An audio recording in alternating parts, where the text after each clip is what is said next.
Jumpa lagi dengan saya di Klavos Sukacita. Saya akan membagi bagian kebenaran firman Tuhan bagi saudara. Namun sebelumnya, mari kita bersatu di dalam doa. Kami bersyukur kepadamu ya Tuhan. Engkau begitu baik di dalam seluruh kehidupan kami. Di saat ini kami akan mendengarkan firman-Mu. Kami rindu firman-Mu akan terus bekerja di dalam kehidupan kami. Memampukan kami untuk tetap berdiri di dalam kebenaran dan melakukan kebenaran di dalam kehidupan kami. Terima kasih banyak Bapa. Berkatilah setiap kami akan mendengarkan firman-Mu lewat siaran Klavos di hari ini. Hanya di dalam nama Tuhan Yesus kami berdoa dan memohon Roh Kudus terus menuntun dan menyertai kami. Amin. Bagian kebenaran firman Tuhan yang diangkat bagi kita bersama di dalam 2 Korintus pada pasalnya yang kelima ayatnya yang ke-21. Demikian bunyi firman-Nya. Dia yang tidak mengenal dosa telah dibuatnya menjadi dosa karena kita, supaya dalam Dia kita dibenarkan oleh Allah. Demikian jawab pembacaan firman Tuhan.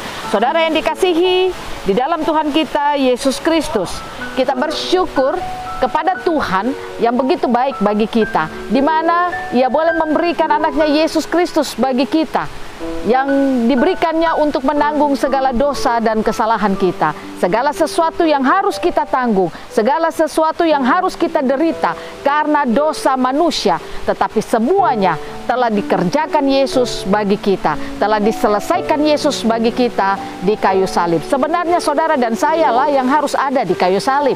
Saudara dan saya yang harus mengalami penderitaan itu. Tetapi kita bersyukur Allah begitu mengasihi kita. Dia memberikan anaknya Yesus Kristus bagi kita untuk menanggung semuanya bagi kita. Oleh karena itu dikatakan, Dia yang tidak mengenal dosa telah dibuatnya menjadi dosa karena kita, supaya dalam Dia kita dibenarkan oleh Allah. Karena dosa, saudara dan saya tidak pernah mendapat kehidupan yang benar di hadapan Allah. Saudara dan saya, karena dosa membuat kita hidup jauh daripada Allah. Kita membuat kehidupan kita tidak diinginkan oleh Allah karena dosa yang melakukan semuanya itu. Tapi kita bersyukur lewat Yesus Kristus, apa yang menjadi jarak antara kita dengan Allah, apa yang tidak bisa kita lakukan terhadap Allah, semuanya diselesaikan Yesus bagi kita. Oleh karena itu saudara, kita bersyukur kepada Yesus yang begitu luar biasanya mengorbankan tubuhnya, darahnya demi kepentingan saudara dan saya. Nah, oleh karena itu saudara, Dia yang tidak berdosa yang harus menanggung apa yang kita harus tanggung. Dia yang tidak berdosa, Dia harus menderita untuk kehidupan saudara dan saya. Kalau Dia sudah melakukan semuanya bagi kita, mari kita belajar untuk hidup menghargai apa yang telah Ia kerjakan di dalam kehidupan kita.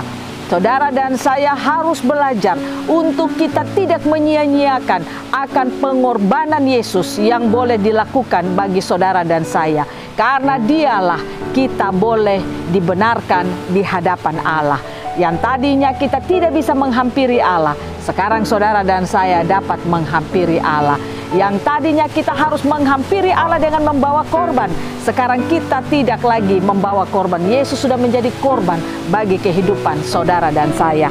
Nah, oleh karena itu saudara kekasih Kristus, belajar lewat kebenaran firman Tuhan di saat ini, saudara dan saya diingatkan bahwa kita berhutang bukan kepada daging, tetapi kita berhutang kepada Yesus yang adalah roh yang membawa kehidupan bagi kita semua. Kalau saudara baca dalam Roma 8 ayat 12 berkata, jadi saudara-saudaraku, kita adalah orang berhutang, tetapi bukan kepada daging, supaya kita hidup menurut daging. Jadi kita tidak berhutang kepada daging, sehingga kita harus hidup menurut daging. Tetapi ingat, saudara dan saya berhutang kepada Allah itu sendiri. Oleh karena itu, kita harus membayar hutang kita kepadanya. Dengan cara apa? Bukan dengan uang, bukan dengan apapun kekayaan kita, tetapi dengan hidup kita yang benar di hadapan Tuhan. Itu kita membayar hutang kita kepadanya.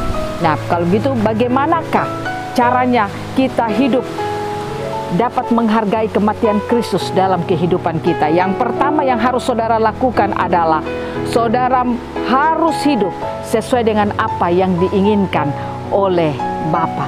Apa yang Bapa mau saudara dan saya lakukan. Karena kita sudah dibenarkan, mari kita hidup dalam kebenaran. Saya sudah katakan kepada saudara, Kristus yang adalah kebenaran itu ada dalam hidup kita. Sudah ada, maka mari kita hidup dalam kebenaran.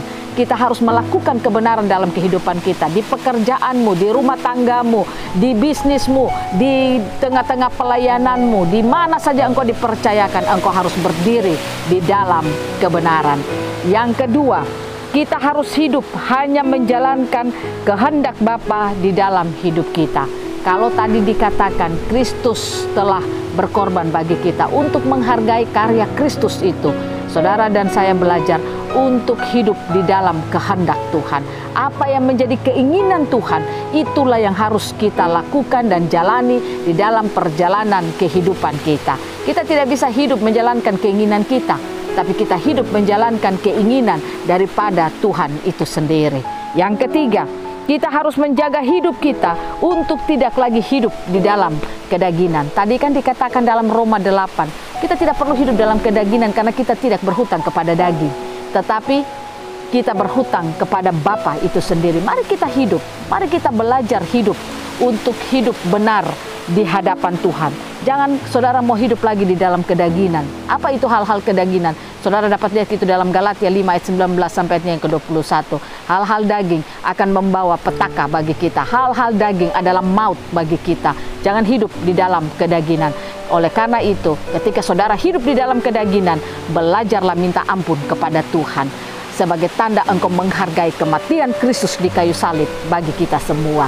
Saya percaya kalau kita belajar menghargai apa yang telah dilakukan Yesus bagi kita, maka Allah yang memiliki kehidupan itu sendiri, dialah yang akan memampukan saudara dan saya untuk menjalani hari-hari hidup kita, mengalami kebenaran demi kebenaran di dalam kehidupan kita. Tuhan Yesus memberkati kita, firman-Nya jadi berkat bagi kita semua.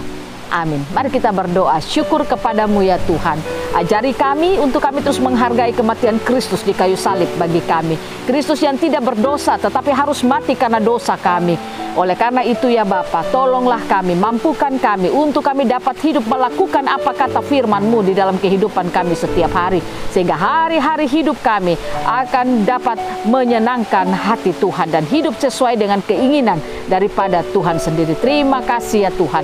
Terima kasih untuk firman-Mu bagi kami. Roh Kudus, mampukan kami semua yang mendengar. Tolong kami agar kami bukan saja mendengar tapi kami mampu juga untuk melakukan apa kata firman Tuhan di dalam kehidupan kami. Terima kasih banyak Bapak. Inilah doa kami, ini syukur kami kepada Tuhan di dalam nama Tuhan Yesus, pemberi hidup ini, kami berdoa dan mengucap syukur. Amin. Shalom. Tuhan memberkati kita semua.